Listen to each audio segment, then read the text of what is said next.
Tithe, ദശാംശം എന്ന വിഷയത്തെക്കുറിച്ച് ആധികാരികമായ ഒരു പഠനത്തിനാണ് ഇന്ന് ഞാൻ ദൈവകൃപയിൽ ശരണപ്പെടുന്നത്. ദശാംശം എന്നത് പുതിയ നിയമസഭയുടെ ഉപദേശമാണോ അതോ പഴയ നിയമം കൊണ്ട് അസ്തമിച്ചോ?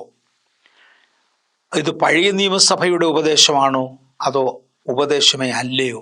ഒരു സാഹചര്യത്തിൻ്റെ പുറത്ത് ആരെങ്കിലും കാണിച്ച ഒരനാവശ്യമാണോ? പുതിയ നിയമത്തിൽ ദശാംശം കൊടുക്കണമെന്നുണ്ടോ? ദശാംശം കൊടുത്തില്ലെങ്കിൽ എന്തു സംഭവിക്കും? കൊടുത്തതുകൊണ്ട് എന്ത് ഗുണമുണ്ട്?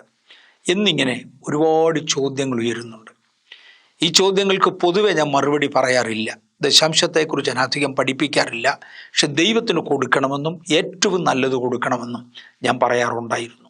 എന്നാൽ ഇന്ന് ഒരു ബൈബിൾ സ്റ്റഡി ആയതുകൊണ്ട് ഈ വിഷയത്തിൽ ദശാംശത്തെക്കുറിച്ച് ചില മറുപടികൾ പറയുവാൻ ഞാൻ കർത്താവിൻ്റെ കൃപയിൽ ശരണപ്പെടുന്നു.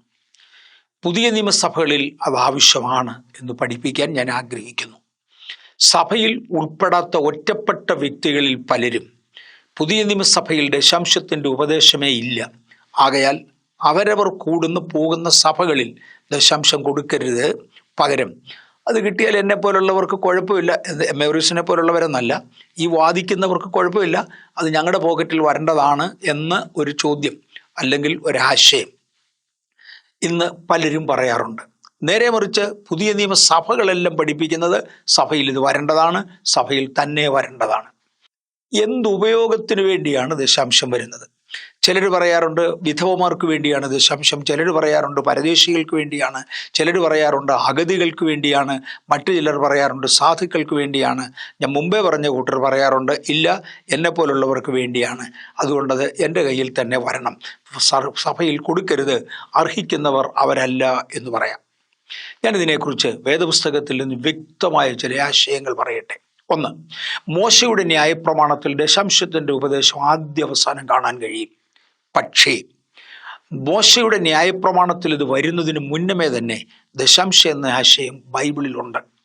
ഉൽപ്പത്തി പുസ്തകം 14-ാമത്തെ അധ്യായത്തിൽ വിശ്വാസികളുടെ പിതാവായ അബ്രഹാം ഒരു നീണ്ട യുദ്ധം കഴിഞ്ഞ് മടങ്ങി വരികയും അതേ സമയത്ത് ദൈവത്തിൻ്റെ പുരോഹിതനായ മൽക്കിസദേക്ക് എന്ന പുരുഷൻ അബ്രഹാമിനെ എതിരേൽക്കുകയും ചെയ്തു. മൽക്കിസദേക്ക് എന്ന പുരുഷൻ എന്ന് ഞാൻ പറഞ്ഞ പദം തന്നെ ഒരു പക്ഷെങ്കിൽ ആസ്ഥാനത്തായിരിക്കാം. മൽക്കിസദേക്ക് എന്ന പുരോഹിതൻ എന്ന് മാത്രം പറയാം. മൽക്കിസദേക്ക് അബ്രഹാമിനെ എതിരേറ്റു വരികയും ചെയ്തു.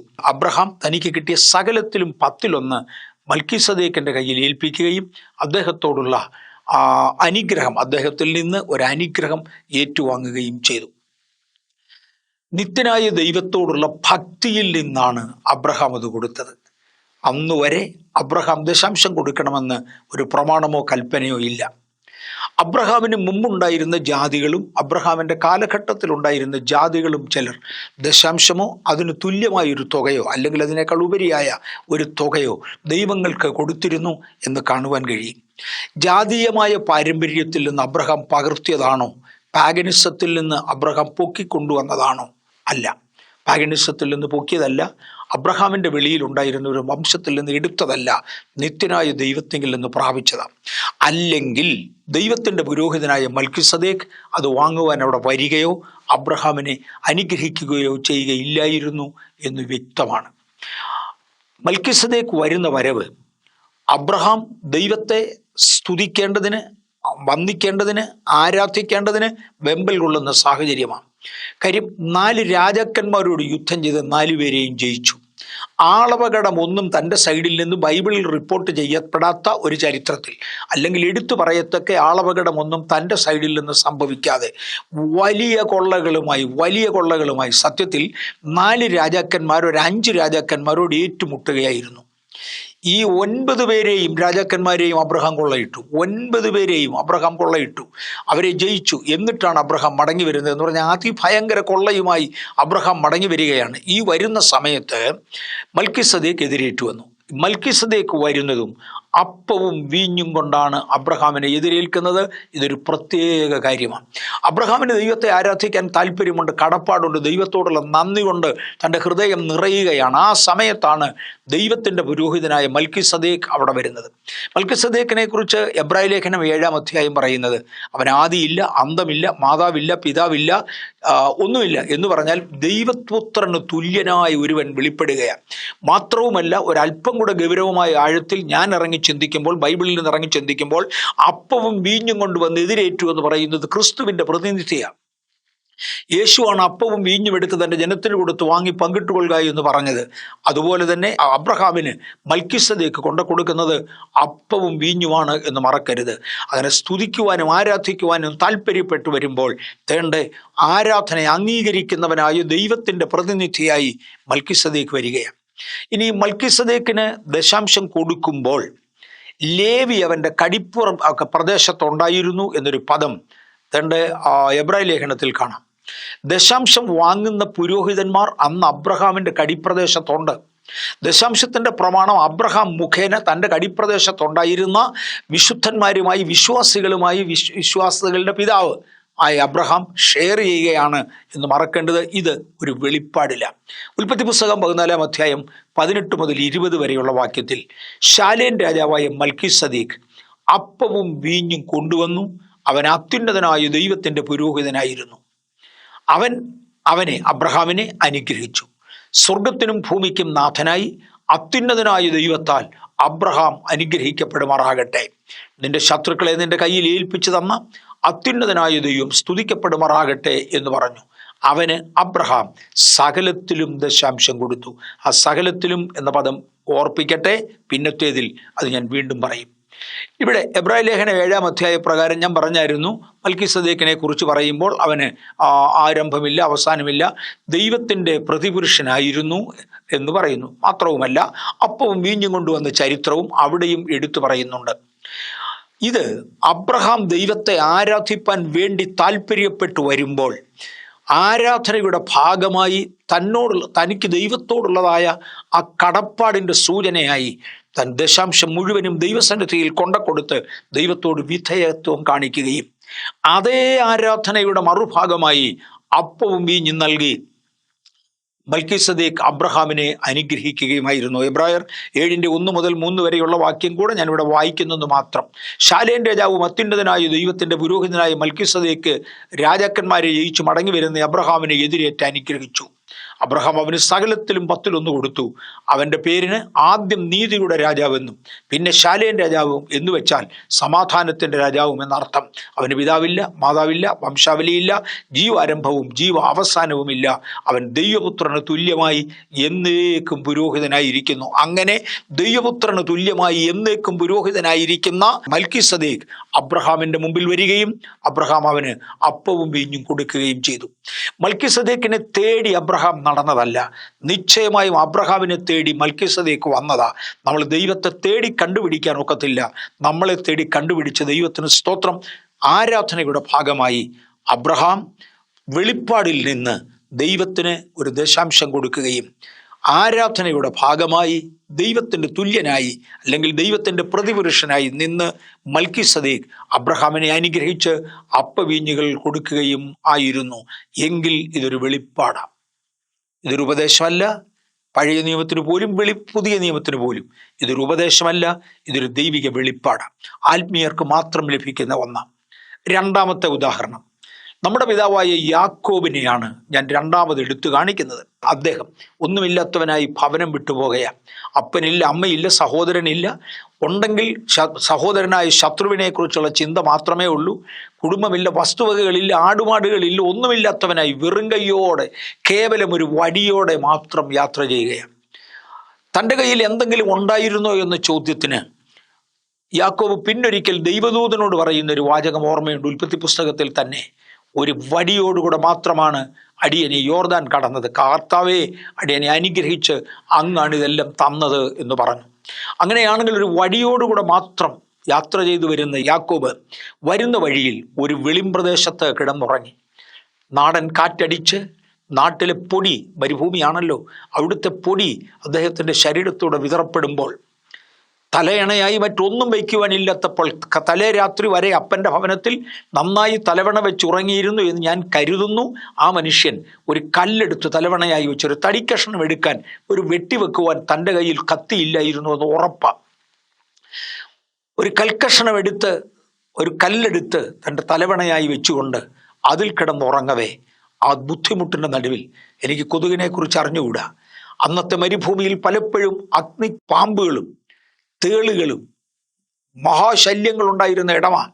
അതിൻ്റെ നടുവിൽ കിടന്നുറങ്ങവേ യാക്കോബ് ഒരു ദർശനം കണ്ടു. ഇതാ ഭൂമിയിൽ വെച്ചിരിക്കുന്നതും സ്വർഗത്തോളം എത്തുന്നതുമായ ഒരു കോവേണി. ദൂതന്മാർ അതിലൂടെ കയറുകയും ഇറങ്ങുകയും ചെയ്ത് തന്നെ പരിരക്ഷിക്കുന്നതും സംരക്ഷിക്കുന്നതുമായ കാര്യങ്ങളെല്ലാം അദ്ദേഹം കണ്ടു. താൻ കണ്ട ദർശനത്തിന് താൻ ഉത്തരവാദിയാണ്, താൻ ദൈവത്തോട് തൻ്റെ കടപ്പാട് നിർവഹിക്കുമെന്ന് തീരുമാനിച്ചു. യഹോവയായ ദൈവം അദ്ദേഹത്തോട്,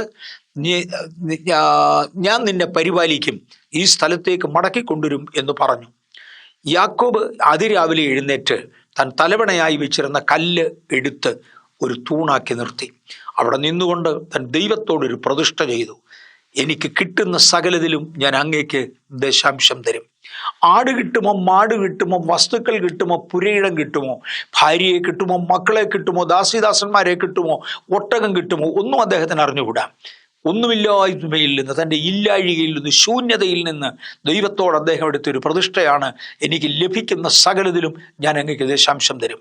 കണ്ടീഷൻ: ഞാൻ പോകുന്ന വഴിയിൽ അങ്ങെന്നെ പരിപാലിക്കണം, അങ്ങെന്നെ കാത്തു സൂക്ഷിക്കണം, അങ്ങൻ്റെ വസ്ത്രവും ആഹാരവും ഷെൽട്ടറും തന്ന് എന്നെ പാലിക്കണം. ഈ കണ്ടീഷൻ അങ്ങ് ചെയ്താലും ഞാൻ ഇത് ചെയ്തു കൊള്ളാം.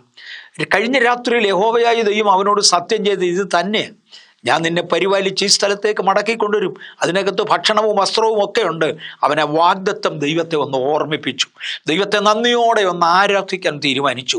ആരാധനയുടെ ഭാഗമായി മാത്രവുമല്ല, തൻ്റെ പിതാവായ അബ്രഹാം ദൈവസന്നിധിയിൽ എടുത്തിരുന്ന ആ പ്രമാണത്തിന് തക്കവണ്ണം ഒരു നീണ്ട വാചകം പറഞ്ഞ് ദൈവത്തിന് ദശാംശം കൊടുക്കുവാൻ ഒരു ഉടമ്പടി ചെയ്തു. ഇവിടെയും ഇതൊരു കൽപ്പനയിലല്ല. മോശയുടെ കൽപ്പന വരുന്നതിന് എത്രയോ വർഷങ്ങൾക്ക് മുൻപേ, എത്രയോ തലമുറകൾക്ക് മുൻപേ ദൈവത്തോട് അടുത്തു വന്ന രണ്ട് പിതാക്കന്മാർ ദൈവസന്നിധിയിൽ ദശാംശത്തിൻ്റെ ഉടമ്പടിയും ഒരു വ്യക്തി പ്രായോഗികതയും കാണിച്ചു എന്ന് നമുക്ക് കാണുവാൻ കഴിയും. ആകയാൽ ദശാംശത്തിൻ്റെ ആരംഭത്തിങ്കിൽ അതൊരു ഉപദേശമായിരുന്നില്ല, അതൊരു ദൈവിക നിയോഗവും കൽപ്പനയും ആരാധനയുടെ ഭാഗവുമായിരുന്നു. ഉൽപ്പത്തി പുസ്തകം 28-ാം അധ്യായത്തിൻ്റെ 22-ാമത്തെ വാക്യം: യാക്കോബ് താൻ തൂണായി നിർത്തിയ ഈ കല്ല് ദൈവത്തിൻ്റെ ആലയവുമാകും, നീ എനിക്ക് തരുന്ന സകലത്തിലും ഞാൻ നിനക്ക് ദശാംശം തരും എന്ന് പറഞ്ഞു. തുടർന്ന് കാലങ്ങൾക്ക് ശേഷം ദൈവം മോശയോട് സംസാരിക്കുമ്പോൾ മോശ മുഖേന യാക്കോബിൻ്റെ കൊച്ചുമക്കളാകുന്ന ഇസ്രായേലിന് പ്രമാണം കൊടുക്കുമ്പോൾ, അബ്രഹാമിൻ്റെ കൊച്ചുമക്കൾക്ക്, അബ്രഹാമിനോട് ദൈവം വാഗ്ദത്തം പറഞ്ഞ സന്തതിക്ക്, വാഗ്ദത്ത സന്തതിക്ക്, യാക്കോബിനോട് ദൈവം വാഗ്ദത്തം ചെയ്ത വാഗ്ദത്ത സന്തതിക്ക് ചില നിയമങ്ങൾ താൻ കൊടുക്കുകയും ആ നിയമത്തിൽ തൻ്റെ ദശാംശം നിർബന്ധമായി പറയുകയും ചെയ്തു. അവിടെ മുതൽ പഴയ നിയമം മുഴുവനും ഇതൊരു കൽപ്പനയായിരുന്നു. ഇതിൻ്റെ ആരംഭത്തെങ്കിൽ ഇതൊരു കൽപ്പനയല്ല, ഇതൊരു ഉടമ്പടിയാണ്, ദൈവിക വെളിപ്പാടാണ്, ആരാധനയുടെ ഭാഗമാണ്. അങ്ങനെയായിരുന്നു. എന്നാൽ ഇതിന് ശേഷം ദൈവം ഇതൊരു കൽപ്പനയാക്കി മാറ്റി. തുടർന്ന് ദൈവം മോശ മുഖേന യാക്കോബിൻ്റെ കൊച്ചുമക്കളാകുന്ന ഇസ്രായേലിന് പ്രമാണം കൊടുക്കുമ്പോൾ സകലത്തിലും ഉള്ളതെല്ലാം ദശാംശം തന്നിരിക്കണം എന്ന് ദൈവം പറയുന്നു.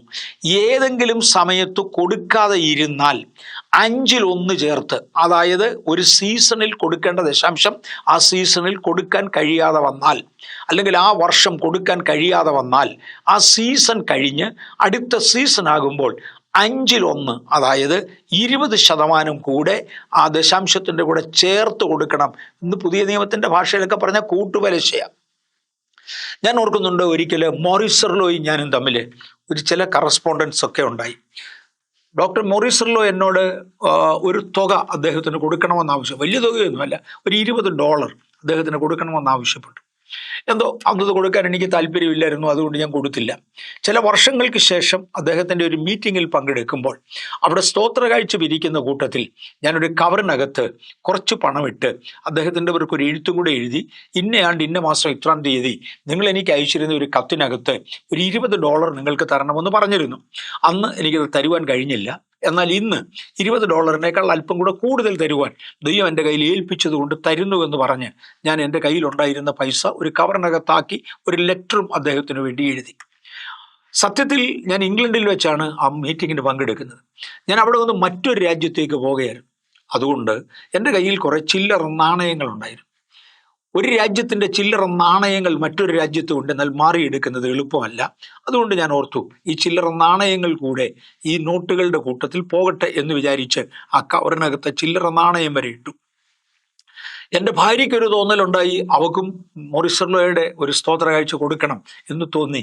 ഞങ്ങൾ എൻ്റെ ഭാര്യയും സഹകരിച്ചു. അവളും ഒരു സെപ്പറേറ്റ് കവർ എടുത്ത് അതിനകത്തിട്ടു. ഞാൻ ആ യാത്ര കഴിഞ്ഞ് ഇന്ത്യയിൽ മടങ്ങി വന്നപ്പോൾ മോറിസർലോയുടെ ഒരു ലെറ്ററും ഒരു രസീതും കൂടെ വന്ന് കിടപ്പുണ്ട്. അദ്ദേഹം എഴുതിയിരുന്നത് എങ്ങനെയാണ്: വർഗീസ്, നിങ്ങൾ ഇട്ടിരുന്ന ദശാംശം അല്ലെങ്കിൽ നിങ്ങൾ തന്ന പൈസ എത്രയാണെന്ന് നിങ്ങൾ തന്നെ എണ്ണിക്കാണാൻ മാർഗമില്ല. കാരണം നിങ്ങളുടെ കയ്യിലുണ്ടായിരുന്ന ചില്ലറകൾ നിങ്ങൾ വാരിയിട്ടത് കണ്ടു. ബ്രദർ, ദൈവത്തിൻ്റെ വചനപ്രകാരം തക്ക സമയത്ത് ദൈവത്തിന് കൊടുക്കേണ്ട ദശാംശത്തെക്കുറിച്ചാണ് ബൈബിൾ പറയുന്നത്. ദശാംശം കൊടുക്കുവാൻ കഴിയാതെ വന്നാൽ അത് കൊടുക്കുന്ന സമയത്ത് 1/5, അതായത് 20% പലിശ സഹിതം കൊടുക്കണം എന്നാണ് പ്രമാണം. നമുക്ക് ആ വാക്യം വായിക്കാം. അങ്ങനെ നീ ഇത്ര വർഷമായി തന്നിട്ടില്ല, അത്രയും വർഷത്തെ കൂട്ടുപലിശയായി വരുമ്പോൾ നീ തന്ന തുക എക്സാക്ട്ലി 5% കൂട്ടുപലിശ ചേർത്താണ് തന്നിരിക്കുന്നത്. ഭാവിയിൽ ന്യായാധിപപീഠത്തിൻ്റെ മുൻപിൽ നിൽക്കുമ്പോൾ നിന്നെ കുറ്റക്കാരനായി പിടിക്കാതെ ഇരിക്കേണ്ടതിന് ദൈവം നിന്നെ കൊണ്ട് ചെയ്യിച്ചതാണ്. നമ്മുടെ ബന്ധം തുടരട്ടെ, ദൈവം നിന്നെ അനുഗ്രഹിക്കട്ടെ എന്നിത്യാദികൾ അദ്ദേഹം എഴുതിയിരുന്നു.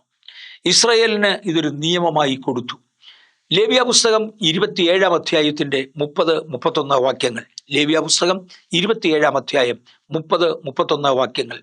നിലത്തിലെ വിത്തിലും വൃക്ഷത്തിൻ്റെ ഫലത്തിലും ദേശത്തെ ദശാംശമൊക്കെയും യഹോവയ്ക്കുള്ളതാകുന്നു. അത് യഹോവയ്ക്ക് വിശുദ്ധം. ആരെങ്കിലും തൻ്റെ ദശാംശത്തിൽ ഏതെങ്കിലും വീണ്ടെടുക്കുന്നു എങ്കിൽ അതിനോട് 1/5 ചേർത്ത് കൊടുക്കണം. മാടാകട്ടെ, ആടാകട്ടെ, കോലിൻ കീഴെ കടന്നു പോകുന്ന എല്ലാറ്റിലും 10 യഹോവയ്ക്ക് വിശുദ്ധമായിരിക്കണം. ഇവിടെ ഒന്നുകൂടെ നോക്കണേ: നിലത്തിലെ വിത്തിലും വൃക്ഷത്തിൻ്റെ ഫലത്തിലും ദേശത്തിലെ ദശാംശമൊക്കെയും യഹോവയ്ക്കുള്ളതാകുന്നു. ഒടുവിൽ പറഞ്ഞു, മാടാകട്ടെ, ആടാകട്ടെ. അത് 30-ാമത്തെ വാക്യം. 32-ാമത്തെ വാക്യത്തിൽ പറഞ്ഞു, മാടാകട്ടെ, ആടാകട്ടെ, കോലിൻ കീഴെ കടന്നു പോകുന്ന എല്ലാറ്റിലും 10 യഹോവയ്ക്ക് വിശുദ്ധമായിരിക്കണം. ലൈഫ് സ്റ്റോക്ക്, അതിനെയാണ് കോലിൻ കീഴിൽ പോകുന്നതെന്ന് പറയുന്നത്. ലൈഫ് സ്റ്റോക്ക് എന്ന് പറഞ്ഞാൽ ജീവനുള്ള മൃഗസമ്പത്തുകൾ മുഴുവനും. ആദ്യത്തെ വാക്യത്തിൽ ഭൂമിയുടെ കൃഷിഫലം മുഴുവനും, അന്നത്തെ ആകെ വരുമാനം എന്ന് പറയുന്ന അതാ. അതിനകത്ത് മുഴുവനും യഹോവയ്ക്ക് ദശാംശം കൊടുക്കണം. ആരെങ്കിലും കൊടുക്കാതെ പോയാൽ 20% ചേർത്ത് കൊടുക്കണം, 1/5 ചേർത്ത് കൊടുക്കണം എന്നത് ഒരു പ്രമാണമായി ദൈവം ഇസ്രായേലിനോട് പറഞ്ഞു. എന്തുകൊണ്ടാണ് ഈ സകലത്തിലും ദശാംശം വേണമെന്ന് പറഞ്ഞത്? സകലത്തിലും. നല്ലതെന്നോ തീയതെന്നോ നീ നോക്കരുത്, നല്ലതുപോലും തീയതുപോലും അതിനകത്ത് നീ ദശാംശം കൊടുത്തേക്കണം. എന്തുകൊണ്ടാണ് അങ്ങനെ നല്ലതെന്നോ തീയതെന്നോ നോക്കാതെ ദശാംശം കൊടുക്കണമെന്ന് പറഞ്ഞത്? യാക്കോബ് പറ്റിച്ച വേലയാ. അദ്ദേഹമാണ് ദൈവത്തോട് ഒരു ഉടമ്പടി ചെയ്തത്. എനിക്ക് കിട്ടുന്ന സകലതിലും ഞാൻ അങ്ങേക്ക് ദശാംശം തരും. എന്തൊക്കെ കിട്ടും എന്നറിഞ്ഞുകൂടായിരുന്നു. ഇനിയും അടുത്തതായിട്ട് പഴയ നിയമ കാലഘട്ടങ്ങളിൽ ഈ ഈ ദശാംശത്തിൻ്റെ ഉപയോഗക്രമങ്ങൾ എന്തൊക്കെയായിരുന്നു നോക്കാം. ഇതിനെക്കുറിച്ച് പലരും കമൻറ്റ് ചെയ്ത് ഞാൻ കേട്ടിട്ടുണ്ട്. എല്ലാവർക്കും ഇതിനെക്കുറിച്ച് വലിയ അറിവ് കാണത്തില്ല. ഈ ദശാംശത്തിൻ്റെ ഉപയോഗക്രമങ്ങൾ നമുക്കൊന്ന് നോക്കാം. ഇസ്രായേൽ ഉപയോഗിച്ചു വരുമ്പോൾ ഇത് എന്തിനെല്ലാം ഉപയോഗിച്ചുവെന്ന്. ഒന്ന്, പുരോഹിതന്മാരുടെ ആഹാരത്തിന് ഉപയോഗിച്ചു. ഒന്നാമതായി അവർ ചെയ്തത് പുരോഹിതന്മാരുടെ ആഹാരത്തിന്. ഞാൻ വാക്യങ്ങൾ തന്ന് സപ്പോർട്ട് ചെയ്തോളാം. 2, ദേവാലയത്തിൻ്റെ ആവശ്യങ്ങൾക്കും ചെലവിനുമായി ഇതിനെ ഉപയോഗിച്ചു. 1, പുരോഹിതന്മാരുടെ ആവശ്യത്തിന് വേണ്ടി, അവരുടെ ഭക്ഷണത്തിന് വേണ്ടി. 2, ദേവാലയത്തിലെ സകല ആവശ്യങ്ങൾക്കുമായി ഇതിനെ ഉപയോഗിച്ചു. 3, മറ്റൊരു കാലഘട്ടം വന്നപ്പോൾ, ഒരു കാലഘട്ടത്തിൽ അങ്ങനെ ആയിരുന്നു, വേറൊരു കാലഘട്ടത്തിൽ ഇനിയും പറയാൻ വരുന്നതാണ്. മറ്റൊരു കാലഘട്ടം വന്നപ്പോൾ നിങ്ങളുടെ ഇടയിലുള്ള അനാഥനും വിധവയ്ക്കും പരദേശികൾക്കും വന്നു പാർക്കുന്നവർക്കും ഇങ്ങനെ ആഹാരത്തിന് വകയില്ലാത്തവരുടെ ആഹാരത്തിന് വേണ്ടി ഇതിൽ നിന്നൊരു ഭാഗം ഉപയോഗിക്കാമെന്ന് ദൈവം അനുവദിച്ചു. ഇനിയും മറ്റൊരു കാലഘട്ടത്തിൽ, ഇനിയും വേറൊരു സാഹചര്യത്തിൽ ഇസ്രായേലൊക്കെയും ദൈവസന്നിധിയിൽ ഒരുമിച്ച് കൂടുകയും അന്നവർ ഒരുമിച്ച് ഒരാഹാരം കഴിക്കുകയും വേണമെന്നും ദശാംശം മുഴുവനും, സ്വമേധദാനങ്ങൾ മുഴുവനും, മറ്റു ദാനങ്ങളും അവർ ഒരുമിച്ച് കൂടുന്ന സ്ഥലത്ത്, അതായത് ദൈവസന്നിധിയിൽ കൊണ്ടുവന്ന് അവിടെ വെച്ച് ജനം ചേർന്ന് ഭക്ഷിച്ച് പാനം ചെയ്യണം.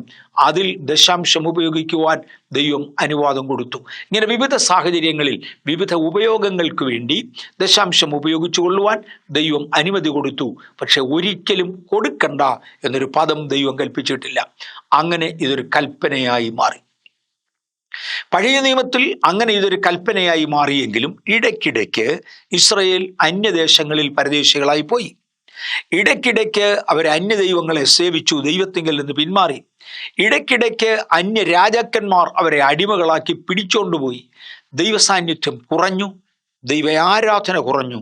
ആ സാഹചര്യങ്ങളിൽ പലപ്പോഴും ദശാംശവും നിന്നുപോയി. യഹോവയ്ക്ക് ദശാംശം കൊടുക്കുവാൻ വാങ്ങുവാൻ ആരുമില്ലാതായി, ദശാംശം കൊടുക്കുവാൻ ആരുമില്ലാതെയായി.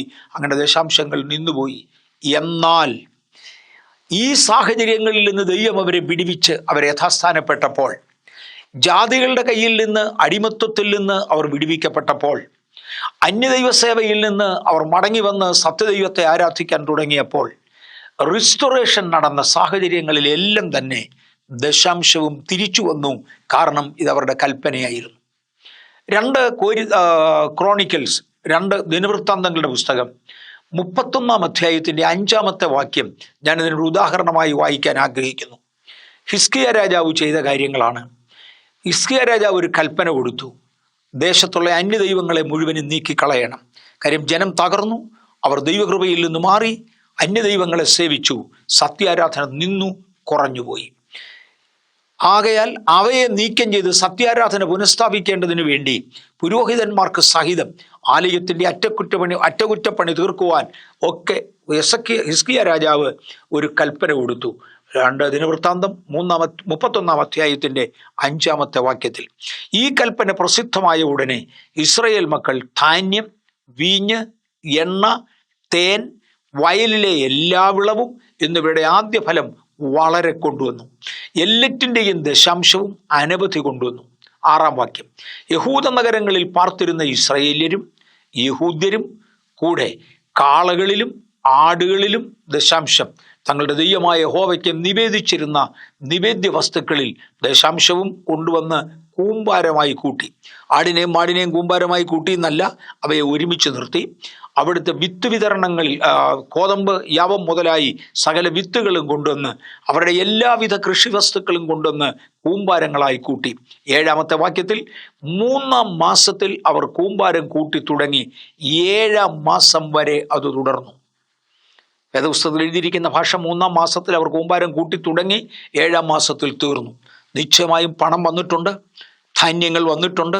കൂമ്പാരമായി കൂട്ടാവുന്നതൊക്കെയും അവർ കൂമ്പാരമായി കൂട്ടി, കൂട്ടമായി നിർത്താവുന്നതിനെ അവർ കൂട്ടമായി നിന്നു. 3-ാം മാസം മുതൽ 7-ാം മാസം വരെ 3, 4, 5, 6, 7 5 മാസങ്ങൾ അവർ സംഭരിച്ചു. ഏതാണ്ട് 1/2 വർഷത്തോളം അവർ സംഭരിച്ചു. ഇത് കണ്ട് ദേശജനങ്ങൾ തന്നെ ആശ്ചര്യപ്പെട്ടു. അവർ ദൈവത്തെ സ്തുതിച്ചു. ദശാംശം വർദ്ധിച്ചപ്പോഴും അത് ആരാധനയുടെ ഭാഗമായി മാറി. അവർ ദൈവത്തെ സ്തുതിച്ചു. പഴയ നിയമത്തിൻ്റെ അവസാന കാലമാകുമ്പോഴത്തേക്ക് മലാക്കിയുടെ പ്രവചനത്തിൽ വരുമ്പോൾ, ദശാംശം മുഴുവനും ആലയത്തിൽ കൊണ്ടുവന്നാൽ ഞാൻ നിങ്ങൾക്ക് ധാരാളമായി നന്മകൾ തരുമോ ഇല്ലയോ എന്ന് നിങ്ങൾ എന്നെ ഇതിനാൽ പരീക്ഷിപ്പിനെന്നും, ദശാംശം മുഴുവനും കൊണ്ടുവരാത്തവൻ ജനത്തിൻ്റെ മേൽ ശാപം വരുത്തി വെക്കുന്നവനാകുമെന്നും നേരത്തെ പറഞ്ഞു. മലാക്കിയുടെ കാലമാകുമ്പോഴത്തേക്ക് സ്ഥിതിഗതികൾ മാറി തുടങ്ങി. വീണ്ടും അന്ധകാര യുഗത്തിലേക്ക് തിരിയാൻ പോകുകയാണ്. പ്രവചന ശബ്ദം ഏറെക്കുറെ മങ്ങിത്തുടങ്ങി. വചനം ദുർബലമായിരുന്ന ഒരു കാലത്തൂടെ നമ്മൾ വരികയാണ്. ആ കാലമാകുമ്പോൾ യഹോവയായ ദൈവം മലാക്കി പ്രവാചകൻ മുഖേന ഒന്നുകൂടെ ജനത്തെ ഉണർത്തിക്കൊണ്ട് പറയുകയാണ്, ദശാംശം മുഴുവനും കൊണ്ടുവരാത്തവൻ ജനത്തിൻ്റെ മേൽ ശാപം കൊണ്ടുവരുന്നവനാ. ദശാംശത്തിൻ്റെ ഒരു ഭാഗം കൊണ്ടുവരുന്നവന് ശാപമാ കൊണ്ടുവരാത്തവനും അതുതന്നെ. ദശാംശം മുഴുവനും ആലയത്തിൽ കൊണ്ടുപോവാ. ഞാൻ നിങ്ങളുടെ ഇടയിലുള്ള എല്ലാ അന്യജാതിക്കാരെയും അല്ല, അന്യജീവികളെയും ക്ഷുദ്രജീവികളെയും ശാസിച്ച് നിങ്ങളെ അനുഗ്രഹിക്കും. ആകാശത്തിൻ്റെ കിളിവാതിലുകൾ തുറന്ന് ഞാൻ നിങ്ങളെ സഹായിക്കുമോ ഇല്ലയോ എന്ന് നിങ്ങൾ എന്നെ പരീക്ഷിച്ച് നോക്കുക എന്ന് പറയുന്നതായി കാണാം. മലാക്കിയുടെ പുസ്തകം 3-ാം അധ്യായം 8 മുതൽ 12 വരെയുള്ള വാക്യങ്ങൾ ഞാൻ വായിക്കുക. പൂർണ്ണ ഗൗരവത്തോടെ കേട്ടാലും. മലാക്കിയുടെ ലേഖനം 3-ാം അധ്യായം 8 മുതൽ 12 വരെയുള്ള വാക്യങ്ങൾ. മനുഷ്യന് ദൈവത്തെ തോൽപ്പിക്കാമോ? എങ്കിലും നിങ്ങൾ എന്നെ തോൽപ്പിക്കുന്നു. എന്നാൽ നിങ്ങൾ ഏതിൽ ഞങ്ങൾ എന്നെ തോൽപ്പിക്കുന്നു എന്ന് ചോദിക്കുന്നു. ദശാംശത്തിലും വഴിപാടിലും തന്നെ. ദശാംശം പോലെ തന്നെ പ്രാധാന്യമാണ് വഴിപാട് ഇവിടെ വരുമ്പോൾ. അത് ഞാൻ ഇപ്പം തൊടുന്നില്ല. നിങ്ങൾ ഈ ജാതി മുഴുവനും തന്നെ എന്നെ തോൽപ്പിക്കുന്നത് കൊണ്ട് നിങ്ങൾ ശാപഗ്രസ്തരാകുന്നു. എൻ്റെ ആലയത്തിൽ ആഹാരം ഉണ്ടാകേണ്ടതിന് നിങ്ങൾ ദശാംശം മുഴുവനും ഭണ്ഡാരത്തിലേക്ക് കൊണ്ടുവരികയാണ്. ഒരു കാലഘട്ടത്തിൽ ആലയത്തിലെ ആഹാരത്തിന് വേണ്ടി ഇതിലൊരു ഭാഗം ഉപയോഗിക്കാൻ കഴിയുമായിരുന്നു. ഞാൻ ആകാശത്തിൻ്റെ കിളിവാതിലുകളെ തുറന്ന് സ്ഥലം പോരാതെ വരുവോളം നിങ്ങളുടെ മേൽ അനുഗ്രഹം പകരുകയില്ലയോ എന്നിങ്ങനെ ഇതിനാൽ നിങ്ങൾ എന്നെ പരീക്ഷിപ്പീൻ എന്ന് സൈന്യങ്ങളുടെ യഹോവ അരുളിച്ചെയ്യുന്നു. ദൈവം ഇനി താണിറങ്ങുക മനുഷ്യനോട് വാതുകെട്ടാൻ. നിങ്ങൾ എനിക്ക് ദശാംശം താ. കാര്യം അബ്രഹാമുമായിട്ടുള്ള വ്യവസ്ഥ ഏതാ, യാക്കോബുമായിട്ടുള്ള വ്യവസ്ഥ ഏതാ? നിങ്ങൾ വ്യവസ്ഥയിൽ നിൽക്കുന്നില്ലെങ്കിൽ ഈ ജാതിക്ക് കിട്ടേണ്ട യാതൊരു പ്രതിഫലവും നിങ്ങൾക്ക് കിട്ടത്തില്ല, ഒരു പ്രയോജനവും നിങ്ങൾക്ക് ഉണ്ടാകത്തില്ല. ഞാൻ നിങ്ങളെ സഹായിക്കുമോ ഇല്ലയോ എന്ന് കാണേണ്ടതിന് നിങ്ങൾ ആ ദശാംശം മുഴുവനും ആലയത്തിൽ കൊണ്ടുപോവാ. എവിടെയെങ്കിലും കൊണ്ട് കൊടുക്കാനല്ല പറഞ്ഞത്, ആലയത്തിൽ കൊണ്ടുപോവാ. ഞാൻ വെട്ടിക്കിളിയെ 11-ാം വാക്യത്തിൽ ഞാൻ വെട്ടിക്കിളിയെ ശാസിക്കും, അത് നിങ്ങളുടെ നിലത്തിലെ അനുഭവം നശിപ്പിച്ചു കളകയില്ല. പറമ്പിലെ മുന്തിരിവള്ളിയെയും ഫലം മൂക്കാതെ കൊഴിഞ്ഞു പോകയില്ല എന്ന് സൈന്യങ്ങളുടെ യഹോവ അരുളിച്ചെയ്യുന്നു.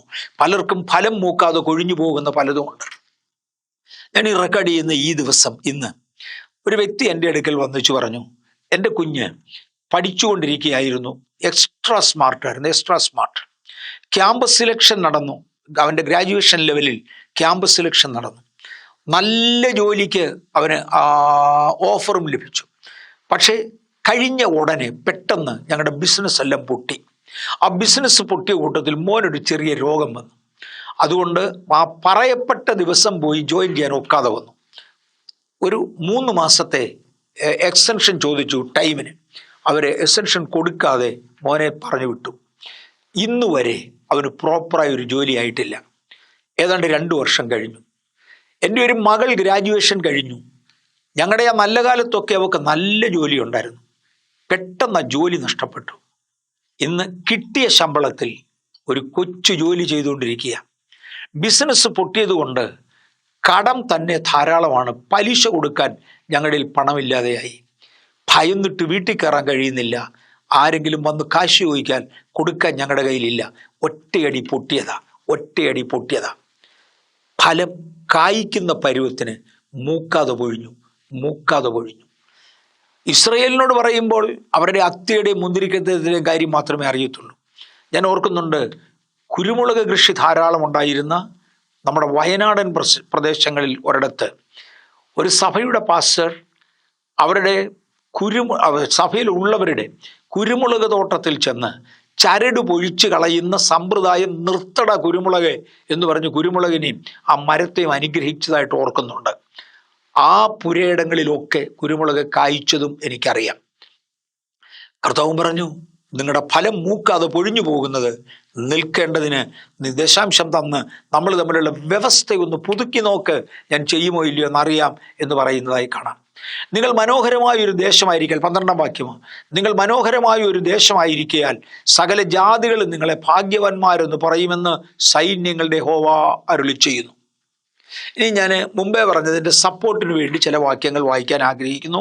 ലേവ്യർക്ക് വേണ്ടിയിട്ട് ദൈവം ആദ്യമേ ഇത് കൊടുത്തിരുന്നു. ഒരു കാലഘട്ടത്തിൽ ദൈവം ഇത് ലേവ്യർക്ക് കൊടുത്തിരുന്നു. നമ്പേഴ്സിൻ്റെ പുസ്തകം, സംഖ്യാപുസ്തകം 18-ാം അധ്യായത്തിൻ്റെ 21-ാമത്തെ വാക്യം, ലേവ്യർക്കോ ഞാൻ സമാഗമന കൂടാരം സംബന്ധിച്ച് അവർ ചെയ്യുന്ന വേലയ്ക്ക് ഇസ്രയേലിലുള്ള ദശാംശമെല്ലാം അവകാശമായി കൊടുത്തിരിക്കുന്നു. ദശാംശം മുഴുവനും, എല്ലാം എന്നാ പറഞ്ഞത്. അവിടെ വിധവയ്ക്ക് പങ്കില്ല, നാട്ടുകാരന് പങ്കില്ല, വന്നു പാർക്കുന്നവന് പങ്കില്ല. ആ ഒരു കാലഘട്ടത്തിൽ ദൈവം ലേവ്യർക്ക് വേണ്ടി മാത്രമായി ഇതിനെ കൊടുത്തു.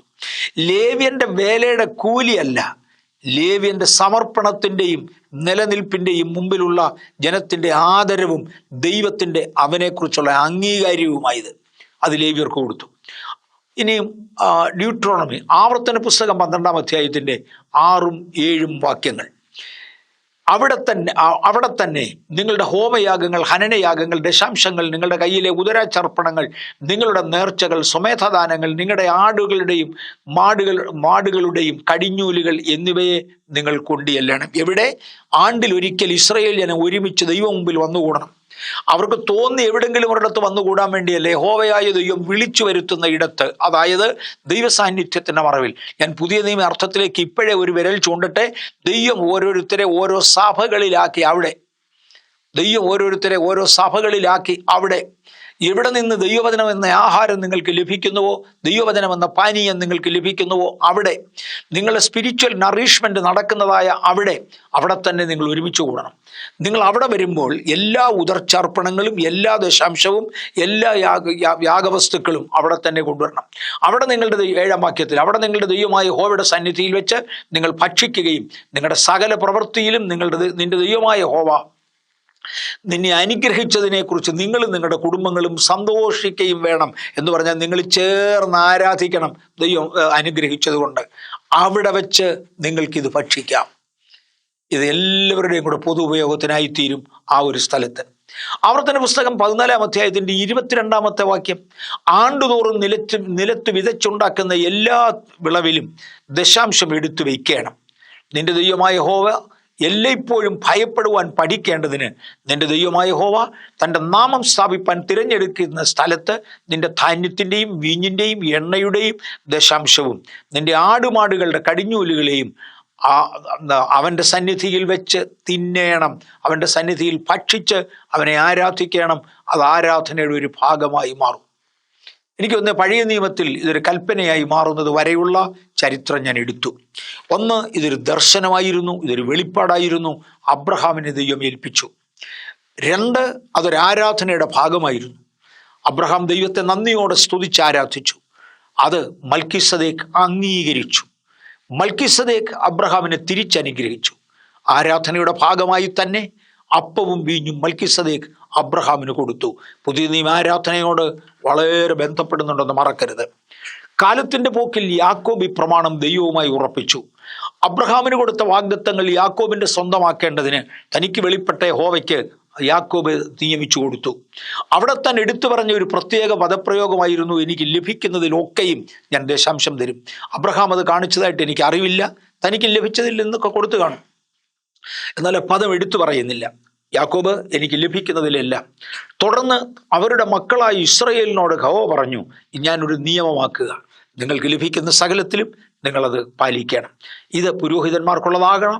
ഇതിനകത്തുനിന്നൊരു ഭാഗം കാലഘട്ടങ്ങളിലായി, കാലങ്ങളുടെ വ്യത്യാസത്തിൽ അതാത് കാലഘട്ടങ്ങളിൽ പ്രവാചകന്മാർ മുഖേന യഹോവയാം ദൈവം അരുളി ചെയ്തതുപോലെ ആലയത്തിൻ്റെ അറ്റകുറ്റപ്പണി തീർക്കേണ്ടതിന്, ആലയത്തിലെ ദൈനംദിനമായ ആരാധനകളുടെ മെയിൻ്റനൻസിന് വേണ്ടി, ആലയത്തിൽ ശുശ്രൂഷിക്കുന്ന ശുശ്രൂഷകന്മാരുടെ ആവശ്യത്തിന് വേണ്ടി, ആലയത്തിൻ്റെ എക്സ്റ്റൻഷൻ വർക്കിന് വേണ്ടി, ഇങ്ങനെ പലതിനു വേണ്ടി അവർ സ്വമേധദാനങ്ങളും ദശാംശങ്ങളും ഉപയോഗിപ്പാൻ ദൈവം അനുവദിച്ചു.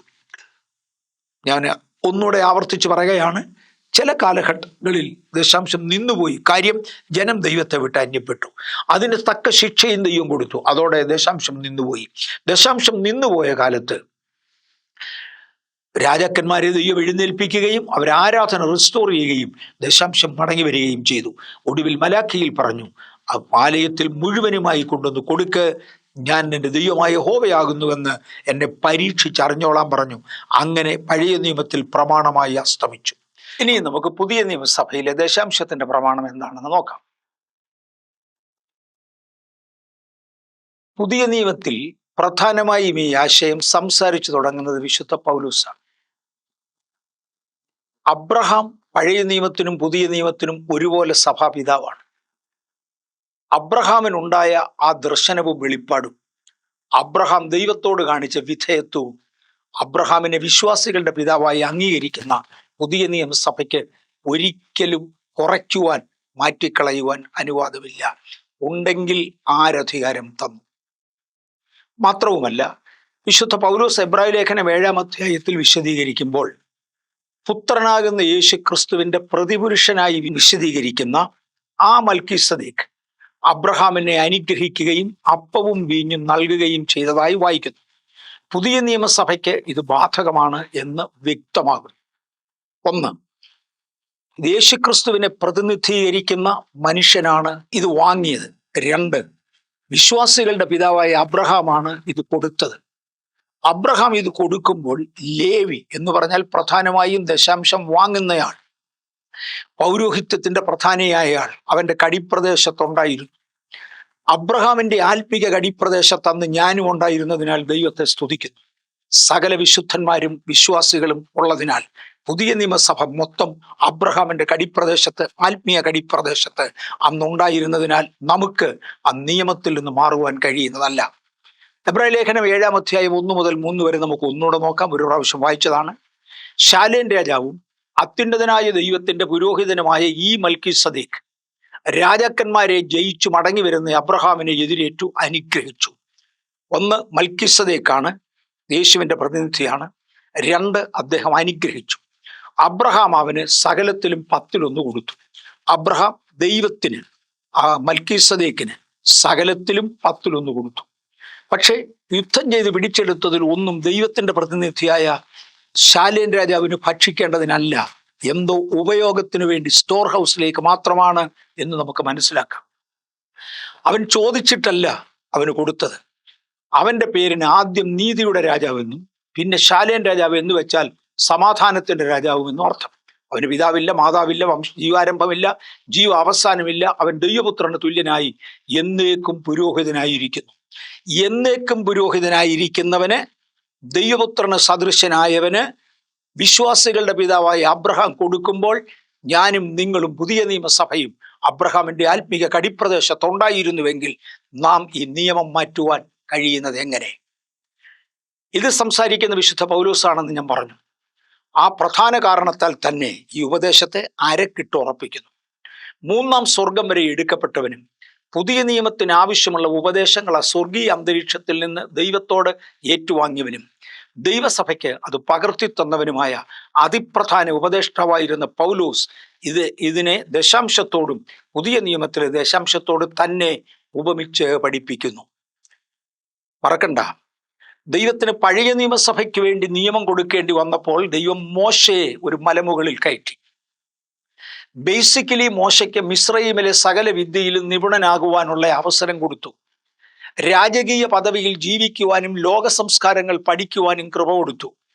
അതിനുശേഷമാണ് മറ്റാരും തൊടാതെ, മൃഗമെങ്കിലും മനുഷ്യരെങ്കിലും തൊടാതെ ഒരു പർവ്വതത്തിൽ അദ്ദേഹത്തെ ഒറ്റയ്ക്കിരുത്തി ദൈവസാന്നിധ്യം വെളിപ്പെടുത്തി ആ 40-ാമത്തെ ദിവസം സാന്നിധ്യത്തിൽ കുതിർന്നു നിൽക്കുന്ന അവസ്ഥയിൽ ഇറങ്ങി വന്നാണ് പച്ച തിളങ്ങുന്നതായ ആ പച്ച ചുവടുള്ളതായ ആ സ്ഥലത്ത് നിന്നുകൊണ്ട്, പച്ച വെളിച്ചത്തിന്റെ നടുവിൽ നിന്നുകൊണ്ട്, അങ്ങനെയാണ് മിഷ്മോത്തുകൾ പറയുന്നത്, മിഷ്രാദുകൾ പറയുന്നത്.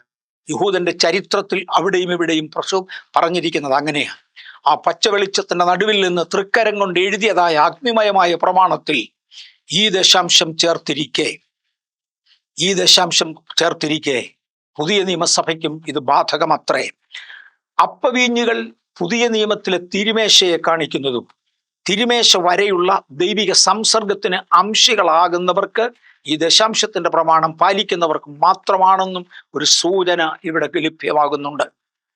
പഴയ നിയമത്തിലെ മൽക്കീസദേക്ക് വന്ന് അബ്രഹാമിന് അപ്പവീഞ്ഞുകൾ കൊടുത്തത് ദശാംശം വാങ്ങിയിട്ട, ദശാംശം കൊടുത്തവന് അപ്പവീഞ്ഞുകൾ കൊടുത്തു. പുതിയ നിയമത്തിൽ കർത്തൃമേശ എടുക്കുന്നവന്, ആരാധനയിൽ ദൈവസാമീപ്യം അനുഭവിക്കുന്നവൻ ദശാംശം കൊടുക്കുവാൻ കടംപെട്ടവനാണ് എന്നൊരു സൂചന. ഒരു പക്ഷേ അത് സൂചനയേക്കാൾ കൂടുതൽ അതൊരു ദൈവികമായ പ്രഖ്യാപനമായിരിക്കത്തില്ലേ? ഒന്ന് ഇളകി ചിന്തിക്കുന്നവർക്കായി സ്തോത്രം. അതൊരു ദൈവികമായ പ്രഖ്യാപനമായിരിക്കത്തില്ലേ? ഞാൻ ദശാംശത്തെക്കുറിച്ച് എൻ്റെ ചർച്ചിൽ പഠിപ്പിച്ചിരുന്നില്ല, ഇന്നും പഠിപ്പിക്കാൻ ആഗ്രഹിക്കുന്നില്ല. ഇതുപോലുള്ള ബൈബിൾ ക്ലാസ്സുകളിൽ തൊടുന്നുണ്ട്. കാര്യം വാങ്ങാൻ വേണ്ടി വന്ന് നിൽക്കുന്നുവെന്ന് ആർക്കും തോന്നണ്ട. വിശുദ്ധ പൗലോസ് ഇത് പഠിപ്പിക്കുമ്പോൾ തന്നെ സ്വന്തം കൈകൊണ്ട് വേല ചെയ്തും കൂടാരപ്പണി കഴിച്ചും സ്വന്തം ചെലവിൽ യുദ്ധസേവ ചെയ്യുവാൻ അദ്ദേഹത്തെ ദൈവം അഭ്യസിപ്പിച്ചതുപോലെ കൃപയാൽ ഒരു സഭയ്ക്ക് അടിസ്ഥാനമിടുവാൻ, അല്ലെങ്കിൽ ഒരു ലോക്കൽ ചർച്ചിന് രൂപം കൊടുക്കുവാൻ സ്വർഗത്തിലെ ദൈവം അടിയനിൽ പ്രസാദിച്ചപ്പോൾ ഒരു ജോലി ചെയ്ത് പണമുണ്ടാക്കുവാൻ, ജീവസന്ധാരണത്തിനുള്ളത് ഉണ്ടാക്കുവാൻ കർത്താവ് തന്ന കൃപയ്ക്കായി സ്തോത്രം.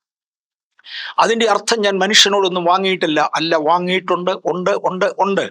എൻ്റെ സഭയാണ് എൻ്റെ എല്ലാ കാര്യങ്ങളും നോക്കുന്നത്. പക്ഷേ സഭ എന്നെ ഒരു ദിവസം സഹായിക്കാതെ വന്നാൽ, ലോകപ്രകാരം പറഞ്ഞാൽ, അതുകൊണ്ട് എനിക്കൊന്നും ബുദ്ധിമുട്ടില്ല. മറ്റുള്ളവരെ സഹായിക്കുന്നതിനുള്ള എൻ്റെ കപ്പാസിറ്റി കുറഞ്ഞു പോകും എന്ന് മാത്രമേ ഉള്ളൂ. ഈ ഭാഗത്ത് നിന്ന് എനിക്ക് മനസ്സിലാകുന്നത്, അതായത് ഈ വിശദീകരണങ്ങളിൽ നിന്ന് എനിക്ക് മനസ്സിലാകുന്നത്, അബ്രഹാം തനിക്ക് ജയം തന്ന ദൈവത്തെ സ്തുതിച്ച് മഹത്വപ്പെടുത്തി ആ ദൈവത്തിൽ നിന്ന് അനുഗ്രഹം ഏറ്റുവാങ്ങിയും ദൈവത്തെ ആരാധിക്കുന്നതിൻ്റെ ഭാഗമായി ദശാംശം മാറി. അതുപോലെ തന്നെ മൽക്കീസദേക്ക് ആ ആരാധന പൂരിപ്പിക്കേണ്ടതിനായി അപ്പവും വീഞ്ഞും അബ്രഹാമിന് കൊടുത്തു. പഴയ നിയമത്തിൽ ദശാംശത്തിന്റെ ഉപയോഗക്രമം സംഖ്യാപുസ്തകം 18-ാം അധ്യായത്തിന്റെ 21-ാം വാക്യത്തിൽ പ്രകാരം ദൈവദാസന്മാരുടെ ഉപജീവനത്തിനും സഭയുടെ നടത്തിപ്പിനുമായിരുന്നുവെങ്കിൽ, ഇവിടെയും ദൈവത്തിന്റെ വേല ചെയ്യുന്ന ദൈവദാസന്മാരുടെ സന്ധാരണത്തിനും സഭയുടെ പ്രവർത്തനങ്ങൾക്കും വേണ്ടി അത്രയെന്ന് നിശ്ചയം. ഈ ആശയം പൗലോസ് പറയുന്നുണ്ട്. ഞാൻ ആശയത്തിൽ പോകും. പുതിയ നിയമത്തിലും ഈ ആശയം ദൈവദാസന്മാരുടെ സന്ധാരണത്തിനു വേണ്ടിയാണ് ബേസിക്കലി പ്രധാനമായും എടുത്തു പറയുന്നത്. മാത്രമല്ല, പഴയ നിയമത്തിൽ ഇത് പുരോഹിതന്മാർക്ക് വേണ്ടി കൊടുത്തു.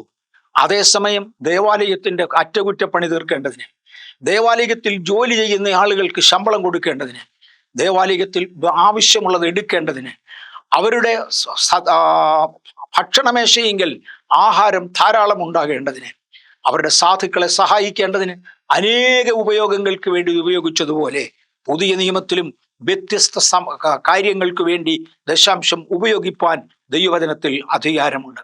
ഇത് ദൈവദാസന്മാർ സമ്പാദിച്ചു വെച്ചവരുടെ വലിപ്പം കാണിക്കേണ്ടതിനല്ല, പകരം ഡിവൈൻ പ്രൊവിഡൻസ്, ദൈവം അവർക്ക് കൊടുക്കുന്നതായ ആ ദൈവിക കൈമാറ്റത്തെ കാണിക്കേണ്ടതിന്, ദൈവിക സംരക്ഷണത്തെ കാണിക്കേണ്ടതിന്, ദൈവത്തിൻ്റെ ഭണ്ണാരത്തെ അനുഭവിക്കേണ്ടതിന്, അതുകൊണ്ട് ദൈവത്തെ സ്തുതിക്കേണ്ടതിന് മാത്രമാ, ദൈവത്തിൻ്റെ മുൻകരുതൽ കാണിക്കേണ്ടതിന് വേണ്ടിയാണ്.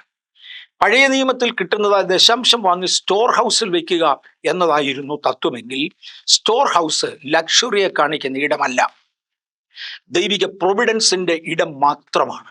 അവിടെ ധാരാളം ലഭിക്കും, ധാരാളം ചിലവിടും.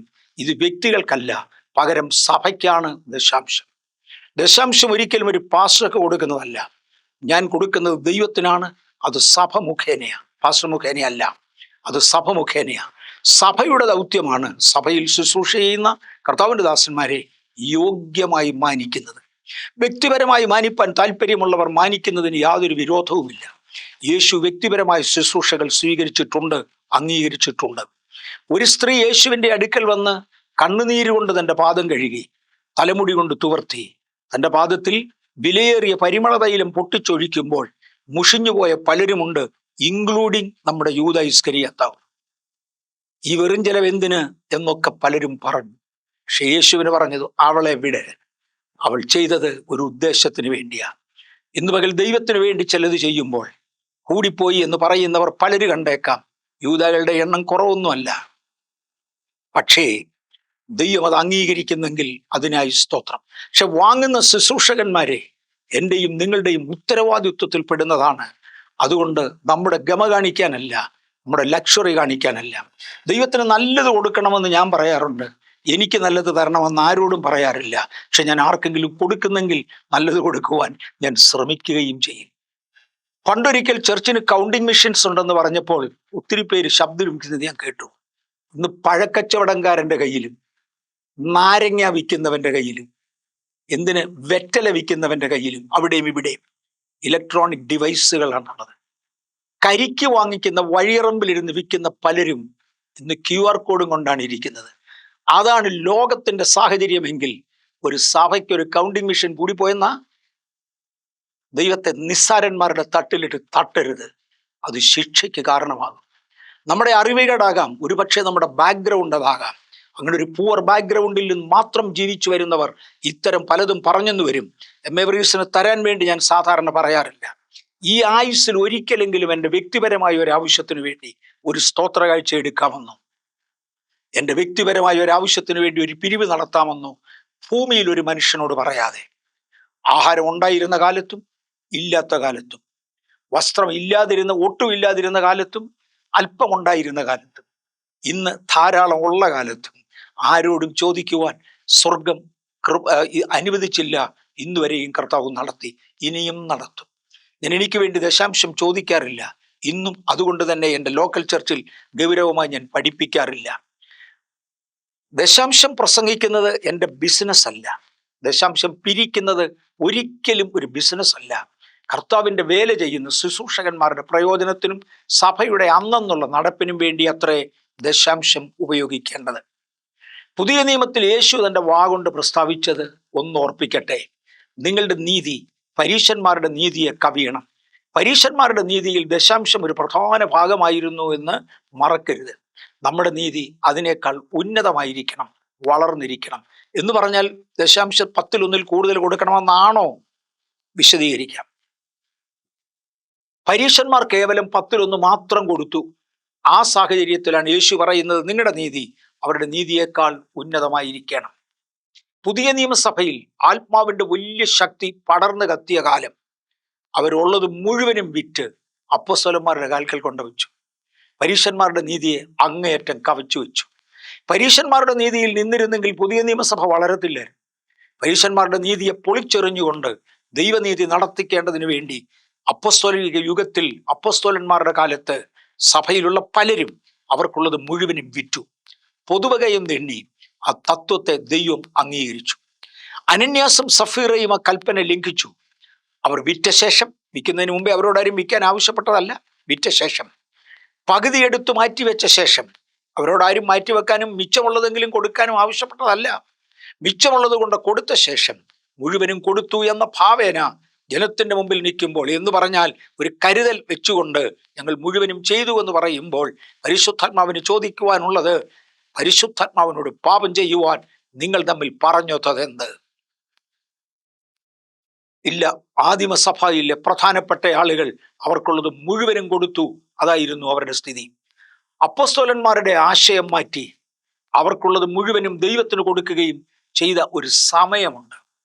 അപ്പോസ്തലന്മാർ അത് ഇൻസിസ്റ്റ് ചെയ്തൊരു സമയമുണ്ട്. അപ്പോസ്തല പ്രവൃത്തി 4-ാം അധ്യായം 32 മുതൽ 34 വരെയുള്ള വാക്യങ്ങളിൽ വിശ്വസിച്ചവരുടെ കൂട്ടം ഏകഹൃദയവും. അപ്പോസ്തല പ്രവൃത്തി 4-ാം അധ്യായം 32 മുതൽ 34 വരെ. ഞാൻ പറഞ്ഞല്ലോ, ദശാംശം 10 എന്നത് കേവലം ഒരു അടിസ്ഥാന തത്വമാണ്. അതതിൻ്റെ മിനിമമാണ്. അവിടം മുതൽ മുകളിലോട്ട് പോകും. എവിടം വരെ? കംപ്ലീറ്റ് കൊടുക്കുന്നത് വരെ. അപ്പോസ്തല പ്രവൃത്തികളുടെ പുസ്തകം 4-ാം അധ്യായം 32 മുതൽ 34 വരെയുള്ള വാക്യങ്ങളിൽ വിശ്വസിച്ചവരുടെ കൂട്ടം ഏകഹൃദയവും ഏക മനസ്സും ഉള്ളവരായിരുന്നു. തനിക്കുള്ളതൊന്നും സ്വന്തമെന്നാരും പറഞ്ഞില്ല. 33-ാം വാക്യം, സകലതും അവർ അവർക്ക് പൊതുവകയായി. അപ്പോസ്തലന്മാർ മഹാശക്തിയോടെ കർത്താവായ യേശുവിന്റെ പുനരുത്ഥാനത്തിന് സാക്ഷ്യം പറഞ്ഞുവെന്നു. നിന്റെ സഭയിൽ മുഴുവനും വാങ്ങിച്ച ചെല്ലടാ വന്നതെന്നൊക്കെ ചോദിക്കുന്ന യൂദ അന്നുണ്ട്.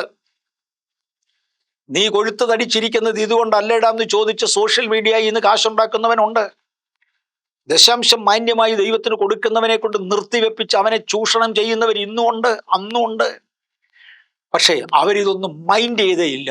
അപ്പോസ്തലന്മാർ മഹാശക്തിയോടെ കർത്താവായ യേശുവിന്റെ പുനരുത്ഥാനത്തിന് സാക്ഷ്യം പറഞ്ഞു വന്നു. എല്ലാവർക്കും ധാരാളം കൃപ ലഭിച്ചിരുന്നു. 34-ാം വാക്യം ഭയങ്കര പ്രാധാന്യമാണ്. മുട്ടുള്ളവർ ആരും അവരിൽ ഉണ്ടായിരുന്നില്ല. ഞാൻ ബേഥേൽ ചർച്ചിനെ കുറിച്ച് ഓർത്ത് ദൈവത്തെ സ്തുതിക്കുന്നു. ഇവിടെ വന്നു ചേർന്ന പലരുടെയും അനുഭവങ്ങൾ തീരെ മോശമായിരുന്നു. എന്നോട് പറഞ്ഞവരുണ്ട്, നിസ്സാരം നിസ്സാരം നിസ്സാരം. ഞാൻ ഓരോ അനുഭവങ്ങൾ എടുത്തു പറഞ്ഞ സഭാംഗങ്ങളിൽ ആർക്കും മാനക്ഷതം ഉണ്ടാക്കാൻ താല്പര്യപ്പെടാത്തത് കൊണ്ട് പറയുന്നില്ല. ഒന്നുമില്ലാത്ത നിർജീവങ്ങളിൽ നിന്ന്, ഒന്നുമില്ലാത്ത ശൂന്യതകളിൽ നിന്ന് സ്വർഗത്തിലെ ദൈവം കൊണ്ടുവന്നവർ ഇന്ന് വളർന്ന കൃപയ്ക്കായി ഞാൻ കർത്താവിനെ വാഴ്ത്തുന്നു. ഒരു വാക്ക് പറയുന്നത് അഹങ്കാരമല്ല, പകരം ദൈവസന്നിധിയിലുള്ള പ്രാഗൽഭ്യമാണ്. ഞാൻ ഈ മെസ്സേജ് ചെയ്യുന്ന ഈ ദിവസം 5 ബസ്സുകളിലാണ് ദൈവത്തിന്റെ കൃപയാൽ ഇവിടുത്തെ ഓഫീസ് സ്റ്റാഫും ഇവിടെയുള്ള പ്രധാനപ്പെട്ട ചില ഗ്രൂപ്പ്സ് പിക്നിക്കിന് പോയിരിക്കുന്നത്. കർത്താവിന്റെ ദാസൻ സാമച്ചൻ പാസ്റ്റർ 1990കളുടെ ആരംഭത്തിൽ വന്ന് സംസാരിക്കുമ്പോൾ 24 അടി വീതിയും 35 അടി നീളവും മാത്രവുമുള്ള ആസ്പെറ്റോസ് ഇട്ടിരുന്ന കൊച്ചു ഷീറ്റ്, ആസ്പെറ്റോസ് പൊട്ടി ഒഴുകുന്ന കാലം, ആ മനുഷ്യൻ ഇവിടെ വന്ന് പറഞ്ഞിരുന്നത്, ഞാൻ എൻ്റെ സഭയെ പണിയും. എന്നിട്ട് അദ്ദേഹം പറഞ്ഞ പദം എനിക്ക് ഇപ്പോഴും ഓർമ്മയുണ്ട്. Bethel Bethel Bethel Bethel Bethel എന്നെഴുതി വെച്ച ബസ്സുകൾ നാട് നീളെ ബഥേലിലെ ജനവുമായി പരക്കും. ഇന്ന് 5 ബസ്സുകൾ നിറച്ച് 5 പ്രാവശ്യമാണെന്ന് അദ്ദേഹം പറഞ്ഞത്. ബഥേൽ എന്ന് എഴുതി വെച്ച 5 ബസ്സുകൾ, 5 ഞങ്ങളുടെ അല്ല, ബഥേലിനോട് ചേർന്ന് നിൽക്കുന്ന സഹോദരന്മാരെ ദൈവം അനുഗ്രഹിച്ചു. ബഥേൽ എന്ന് എഴുതി വെച്ച 5 ബസ്സുകൾ ഇന്ന് സഹോദരന്മാരുമായി യാത്രയ്ക്ക് പോകുമ്പോൾ, ഒരു നേരത്തെ ആഹാരത്തിന് വകയില്ലാതെ ഇവിടെ വന്നവർ ഇന്ന് ധാരാളം ഭക്ഷിപ്പാൻ ദൈവം അവരെ കയ്യിലേൽപ്പിച്ചപ്പോൾ, ദൈവവുമായുള്ള ബന്ധം സൂക്ഷിച്ച് കർത്താവിൻ്റെ തിരുമേശ വരെ പരീക്ഷതത്വങ്ങളിൽ നിന്ന് മാറി നിന്നവർക്കായി എൻ്റെ കർത്താവിനെ നന്ദിയോടെ വാഴ്ത്തുകയാണ്. മുട്ടുള്ളവരാരും അവരുടെ ഇടയിൽ ഉണ്ടായിരുന്നില്ല. ഞാൻ അതിൽ കൂടുതൽ വിശദീകരിക്കുന്നില്ല. ഞാൻ ബഥേൽ ചർച്ചിൽ വരുന്ന സമയത്ത് അനേക ഇടങ്ങളിൽ ഞാൻ എടുത്ത് സാക്ഷ്യം പറഞ്ഞിട്ടുണ്ട്. അന്ന് ഈ സഭയിലുണ്ടായിരുന്ന ഏറ്റവും ധനികനായ മനുഷ്യന്റെ വാഹനം ഒരു തുരുമ്പിച്ച ഹെർക്കുലീസ് സൈക്കിള്, ഒരു പഴയ ഹെർക്കുലീസ് സൈക്കിൾ, ഒരു തുരുമ്പിച്ച വാഹനം. എൻ്റെ കയ്യിൽ അന്ന് ഒരു രാജദൂത് മോട്ടോർ സൈക്കിൾ ഉണ്ട്. അന്നത്തെ ചർച്ചിന്റെ സെക്രട്ടറി എന്നോട് പറഞ്ഞൊരു വാചകം ഞാൻ ഓർക്കുന്നുണ്ട്: പാസ്റ്റർ, ഈ ചർച്ചിന്റെ ഫ്രണ്ടിൽ ഈ മോട്ടോർ സൈക്കിൾ വെച്ചേക്കണം. പാസ്റ്റർ, ഇവിടെ ഉള്ളിടത്തോളം സമയം ഈ ചർച്ചിന്റെ ഫ്രണ്ടിൽ ഇരിക്കണം. ഞാൻ എന്തിനാ ചർച്ചിന്റെ ഫ്രണ്ടിൽ വെക്കുന്നത്? ഇതിലെ പോകുന്നവരൊന്ന് കാണട്ടെ ഇവിടെ മോട്ടോർ സൈക്കിൾ ഉപയോഗിക്കുന്നവരുണ്ടെന്ന്. നിശ്ചയമായും ബാംഗ്ലൂരിന്റെ അന്നത്തെ കാലഘട്ടം അതായിരുന്നു, സഭയുടെ കാലഘട്ടം അതായിരുന്നു. ഇന്ന് ദൈവം ഞങ്ങൾക്ക് 5-6 ഏക്കർ വസ്തു തന്നിടത്ത് പാർക്കിങ്ങിന് തികയാത്തത് കൊണ്ട് 4 ഷിഫ്റ്റുകളായി ആരാധന നടത്തുക. 4 ഷിഫ്റ്റുകളായി ആരാധന നടത്താനുള്ള കാരണം 4-1 കാറുകൾക്ക് പാർക്ക് ചെയ്യാൻ സ്ഥലം ഇല്ല. എൻ്റെ ദൈവം സമൃദ്ധിയിൽ നടത്തുന്ന ദൈവമാണ്. മുട്ടുള്ളവനാരും അവരിൽ ഉണ്ടായിരുന്നില്ല. സമൃദ്ധി എന്ന് പറയുന്നത് കേവലം ഭൗതികമല്ല. അന്ന് അന്യഭാഷ അടയാളത്തോടുകൂടെ പരിശുദ്ധാത്മാഭിഷേകം പ്രാപിച്ചവർ സഭയിൽ ആകെ എൻ്റെ കുടുംബം അല്ലാതെ ഒരാളായിരുന്നു, ഒറ്റയാൾ ആയിരുന്നു. കൃപയാൽ ഇന്ന് 10,000-ങ്ങളാ. സമൃദ്ധി അവിടെയാ. അന്ന് കൃപാവരങ്ങൾ കൈകാര്യം ചെയ്യുന്നവരുടെ എണ്ണം ഒരു വലിയ വട്ടപൂജ്യമായിരുന്നു, നിൽ ബൈ നിൽ, ഒരു വട്ടപൂജ്യമായിരുന്നു. ഇന്ന് കൃപാവരങ്ങൾ കൈകാര്യം ചെയ്യുന്നവരുടെ എണ്ണം 100-കളിലാണ്. ലോകത്തിന്റെ വിവിധ ഭാഗങ്ങളിലായി ശുശ്രൂഷകന്മാർ സഭയോട് ബന്ധപ്പെട്ട് കർത്താവിന്റെ വേല ചെയ്യുന്നവർക്കായി ഞാൻ കർത്താവിനെ സ്തുതിക്കുന്നു. മുട്ടുള്ളവനാരും അവരിൽ ഉണ്ടായിരുന്നില്ല. ഈ പൂർണ്ണ അളവിലേക്കൊന്ന് വളരുവാൻ ഞാൻ ആഗ്രഹിക്കുന്നു. ദൈവസഭയെ കർത്താവ് ഇനിയും ഉയർത്തട്ടെ. ഈ പഠിച്ചു വന്നതിൻ്റെ ആകത്തുക നോക്കിയാൽ ഇന്ന് ദശാംശം എന്നത്, അഥവാ ലഭിക്കുന്നതിൻ്റെ 10-1 എന്നത് ഒരു മിനിമം അളവിനെ കുറിക്കുന്നതാണ്. അവിടെ മുതൽ ഉള്ളത് സകലതും കൊടുക്കുന്നത് വരെ ദൈവവുമായുള്ള സമർപ്പണത്തിൽ അവരവർക്ക് വളരാം. 10-1 കൊടുക്കുന്ന ഒരു കാലം എനിക്കുണ്ടായിരുന്നു. കൃപയാൽ അവിടെ നിന്നും മാറി. സ്വയം ബോസ്റ്റ് ചെയ്യാൻ ഞാൻ താല്പര്യപ്പെടുന്നില്ല. കൃപയാൽ അവിടെ നിന്നും മാറി അതിലധികം ചെയ്യുവാൻ ദൈവം ശക്തീകരിച്ചതോടെ സഭയെ ദൈവം പൂർവാധികം അനുഗ്രഹിക്കുന്നത് എനിക്ക് കാണുവാൻ കഴിഞ്ഞു. കൊടുക്കുന്നത് അവരവരും ദൈവവുമായുള്ള സമർപ്പണത്തിന്റെ ആഴമനുസരിച്ച് മാറും. ചിലർ 10% കാണും, ചിലർ 15% കാണും. ഞാൻ 2% കൊടുക്കുന്നുള്ളൂ എന്ന് ഒരുത്തം പറഞ്ഞാൽ ഫൈൻ, ഞാൻ ചോദിക്കാൻ വരുന്നില്ല. ഞങ്ങൾ ആരും ഡിമാൻഡ് ചെയ്യല്ല. കാര്യം ദശാംശം മനുഷ്യൻ ഡിമാൻഡ് ചെയ്യുന്ന ഒന്നല്ല. സഭകൾക്കൊരു പോളിസി കണ്ടേക്കാം, ഇന്നത് തന്നേ പറ്റി. വരിയിട്ട് പിരിക്കുക എന്നൊക്കെ ഞാൻ കേട്ടിട്ടുണ്ട്. വരിയിട്ട് പിരിക്കുക, എഴുതിയിട്ട് പിന്നാരി ഇത്ര കൊടുക്കണമെന്ന് അത്രയും വെച്ച് അദ്ദേഹത്തിന്റെ കയ്യിൽ നിന്ന് നിർബന്ധിച്ച് പിരിക്കുന്ന ആളുകളുണ്ട്. ഞാൻ അതിന് എതിരല്ല. അത് എൻ്റെ പ്രിൻസിപ്പിളല്ല, തത്വമല്ല. ദൈവത്തിന്റെ കരുണയാൽ ആയിരങ്ങൾക്ക് ഇരിക്കത്തക്ക ബിൽഡിങ്ങുകൾ ഞങ്ങൾക്ക് ദേശത്തിന്റെ പല ഭാഗത്തു ദൈവം തന്നു. ഇന്നുവരെ ബിൽഡിംഗ് ഫണ്ടിന് വേണ്ടി ഒരു അഡ്വാൻസ് എടുക്കത്തക്കവണ്ണം ഒരു റിസിപ്റ്റ് ബുക്ക് പ്രിന്റ് ചെയ്യുവാൻ 1-2 പ്രാവശ്യം എന്നോട് ആളുകൾ ആവശ്യപ്പെട്ടതാണ്. നമുക്കൊരു 10-20 കോപ്പി റിസിപ്റ്റ് ബുക്ക് പ്രിന്റ് ചെയ്ത് പ്രധാനപ്പെട്ട ആളുകളെ ഏൽപ്പിക്കാം, അങ്ങും ഇങ്ങുമൊക്കെ പിരിവെടുക്കട്ടെ എന്ന്. ഇതുവരെ അതിനിടവരുത്താതെ ഞങ്ങളെ ജയത്തിന്റെ ഉല്ലാസത്തോടെ നടത്തിയ ദൈവത്തെ നന്ദിയോടെ സ്തുതിക്കുന്നു. അത് നമ്മുടെ വിശ്വാസത്തിന്റെ ഉത്തരവും സമർപ്പണത്തിന്റെ ആഴവുമാണ്. ഞാൻ എന്തു കൊടുക്കണം? ദശാംശം എന്ന പദത്തിൽ നിന്ന് അതൊരു പേരാ. ഇന്നത് വെറും ഒരു പേരാ, അതൊരു എമൗണ്ട് അല്ല. അല്ലെങ്കിൽ അതൊരു കറക്റ്റ് പെർസെൻറ്റേജ് അല്ല, അതൊരു പേരാ. ദൈവത്തിന് കൊടുക്കുന്ന ഒരു സ്വമേധദാനം, അതിൻ്റെ ഒരു പേരാ. അത് പണത്തിന്റെ അളവല്ല, മനസ്സിന്റെ കഴിവാ. മനസ്സ് ദൈവവുമായുള്ള അടുപ്പമാണ്, അവനവന്റെ ദൈവത്തോടുള്ള സമർപ്പണമാണ്. അബ്രഹാം ദൈവത്തിന് കൊടുത്തത് സമർപ്പണത്തിലാ. ദൈവത്തെ സമ്പന്നനാക്കുവാൻ അബ്രഹാം ചെയ്തതല്ല. ഇസഹാക്കിന് ദൈവത്തിന് യാക്കോബ് ദൈവത്തിന് കൊടുത്തത് ദൈവത്തിന് കൊടുത്ത ദാനമല്ല. അത് നന്മകൾക്ക് വേണ്ടി ദൈവത്തോട് ബാർഗെയിൻ ചെയ്യാനുള്ള ഒരു ബാർഗെയിൻ അല്ല. ദശാംശം കൊടുത്തില്ലെങ്കിൽ ശപിച്ചു കളയുമെന്ന് പറഞ്ഞ് ആരെയും ഭീഷണിപ്പെടുത്താനുള്ളതല്ല. ദശാംശം വാങ്ങി മിടുക്കനാണെന്ന് പറയുവാൻ ഞെളിയുവാനുള്ളതല്ല. ഇത് ദൈവവുമായുള്ള ബന്ധമാ. അത് ചെലവിടുന്നവർക്കായി സ്തോത്രം. ദൈവസന്നിധിയിൽ അർപ്പിക്കുവാൻ ദൈവം തന്നതിന് മറുപടിയായി സ്വർഗത്തിലെ ദൈവം വാതിലുകൾ നമുക്ക് വേണ്ടി മലക്ക തുറക്കും. 1 കൊരിന്ത്യർ 9-13-14 വാക്യങ്ങൾ ഞാൻ വായിക്കട്ടെ. ഞാൻ പറഞ്ഞല്ലോ, പൗലോസ് അപ്പോസ്തലൻ വ്യക്തമാക്കുന്നുണ്ട്. ഒന്ന് ശ്രദ്ധിച്ചാലും പരിശുദ്ധാത്മാവാണ് ഇത് എഴുതിയിരിക്കുന്നത്. സകല തിരുവെഴുത്തും ദൈവ നിശ്വാസികമാണ്. 1 കൊരിന്ത്യർ 9-13-14 വാക്യം. ദൈവാലയ കർമ്മങ്ങൾ നടത്തുന്നവർ ദൈവാലയം കൊണ്ട് ജീവിക്കുന്നു എന്നും യാഗപീഠത്തെങ്കിൽ ശുശ്രൂഷ ചെയ്യുന്നവർ യാഗപീഠത്തിലെ വഴിപാടുകളിൽ ഓഹരിക്കാരാകുന്നു എന്നും നിങ്ങൾ അറിയുന്നില്ലയോ? അതുപോലെ കർത്താവും സുവിശേഷം അറിയിക്കുന്നവർ സുവിശേഷത്താൽ ജീവിക്കണമെന്ന് കൽപ്പിച്ചിരിക്കുന്നു. 14 വാക്യം ഒന്നുകൂടെ വായിക്കാം. 1 കൊരിന്ത്യർ 9 14 വാക്യം. അതുപോലെ കർത്താവും സുവിശേഷം അറിയിക്കുന്നവർ സുവിശേഷത്താൽ ഉപജീവിക്കണം എന്ന് കൽപ്പിച്ചിരിക്കുന്നു. പക്ഷേ ഈ വാക്യം വായിച്ചു കഴിഞ്ഞു. ഇനി ഇതൊരു വ്യക്തിയുടെ അഭിപ്രായമല്ല, ഒരു പാസ്റ്ററുടെ ആശയവും പഠിപ്പിക്കലുമല്ല. തിരുവചനത്തിന്റെ വ്യവസ്ഥയും പുതിയ നിയമത്തിന്റെ കൽപ്പനയും ദൈവത്തിന്റെ നിയോഗവും എന്ന് മറക്കല്ല്. പുതിയ നിയമസഭയിൽ ദശാംശം വാങ്ങിക്കാൻ റൈറ്റ് ഇല്ല. ആരോടും ഇപ്പൊ പറഞ്ഞത്? ബൈബിൾ ഒരു പ്രാവശ്യം മനസ്സിരുത്തി വായിക്കുക. പരിശുദ്ധാത്മാവ് നിങ്ങളുടെ കണ്ണുകളെ തുറക്കട്ടെ. ഹൃദയത്തിന്റെ കണ്ണുകൾ തുറന്നിരുന്നാൽ ഇത് നമുക്ക് മനസ്സിലാകുവാൻ കഴിയും. സുവിശേഷകന്മാർക്ക് കൊടുക്കുന്ന വേതനമല്ല ദശാംശം, പകരം ദൈവം അവരെ ഉപയോഗിക്കുന്നതിനുള്ള സഭയുടെ അഭിനന്ദനങ്ങളാണ്. സഭയ്ക്ക് അവരുടെ മുമ്പിലുള്ള സമർപ്പണത്തെയും ദൈവത്തോടുള്ള ആരാധനയുടെയും ഭാഗങ്ങളാണ് നാം കൊടുക്കുന്ന ദശാംശം. ഇനിയും എവിടെയാണ് നിങ്ങളുടെ ദശാംശം കൊടുക്കേണ്ടത്? ഒന്ന്, ദൈവം നിങ്ങളെ ആക്കിയിരിക്കുന്ന ഇടത്താണ് നിങ്ങൾ കൊടുക്കേണ്ടത്. ദൈവം നിങ്ങളെ നട്ട സഭയിൽ, ഞാൻ ബഥേലിന് വേണ്ടി മാത്രമല്ല ഈ ബൈബിൾ ക്ലാസ് എടുക്കുന്നത്, ലോകത്തിന്റെ 4 വൻകരകളിൽ നിന്നും കുറഞ്ഞപക്ഷം ഒരു പക്ഷേ 5 വൻകരകളിൽ നിന്നും അനേകർ എൻ്റെ ബൈബിൾ ശ്രദ്ധിക്കുന്നുണ്ട്. നിങ്ങൾക്ക് പോഷകമുള്ള ആഹാരം, ആത്മീക ആഹാരം നിങ്ങൾക്ക് ലഭിക്കുന്നത് ഇവിടെ നിന്നോ അവിടെയാണ് നിങ്ങളുടെ ദശാംശം പോകേണ്ടത് എന്ന് ഓർപ്പിക്കട്ടെ. നിങ്ങളൊരു സാക്ഷാൽ ദൈവപൈതലെങ്കിൽ നിങ്ങൾക്ക് ആത്മീക ആഹാരം ലഭിക്കുന്ന ഒരിടത്ത് ദൈവം നിങ്ങളെ പാകിയിരിക്കും, നട്ടിരിക്കും. കർത്താവിൻ്റെ വേല യഥാർത്ഥമായി ചെയ്യുന്ന വ്യക്തിയെങ്കിൽ ദശാംശം ധാരാളം ലഭിക്കുന്ന സഭയിൽ ദൈവം നിങ്ങളെ ആക്കിയിരിക്കും. ഒരു പക്ഷേ കഷ്ടതയിലൂടെ പോയാൽ അവൻ നിന്നെ വിശപ്പിക്കുകയും നിന്നെ ദാഹിപ്പിക്കുകയും നിനക്ക് ദാരിദ്ര്യം വരുത്തുകയും അല്ലെങ്കിൽ നിനക്ക് ഒന്നുമില്ലാത്ത സാഹചര്യം വരുത്തുകയും ചെയ്താൽ പ്രമാണത്തിൽ നിന്ന് മാറാതെ ദൈവത്തെ സേവിക്കുമോ എന്ന് ശോധന ചെയ്യുന്ന രംഗങ്ങൾ മാത്രമാ സഹോദരന്മാരെ. നേരെ പിടിച്ചു നില്ല്, ദൈവം നിങ്ങളെ ഉയർത്തും. ജനത്തിന് കൊടുക്കുവാനുള്ളത് അന്നും കൊടുത്തിരിക്കണം.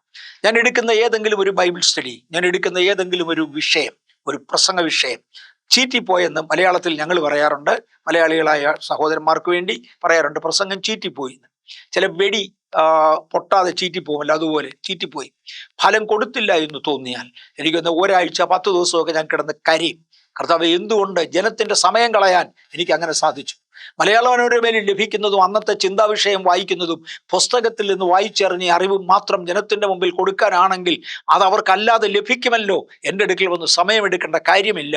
എൻ്റെ ആരോഗ്യവും സമയവും ചെലവിട്ടത് ജനത്തിന് ഒന്നും കിട്ടാതെ പോകേണ്ടതിനല്ല, എന്നെ ശുശ്രൂഷ ഏൽപ്പിക്കണം എന്ന് പ്രാർത്ഥിക്കുന്ന ദൈവദാസന്മാരെ, നമുക്ക് ദശാംശം വാങ്ങിക്കാൻ റൈറ്റ് ഉണ്ട് എന്ന് ഞാൻ കർത്താവിൻ്റെ കൃപയിൽ ആശ്രയിച്ച് ഓർമ്മിപ്പിക്കട്ടെ.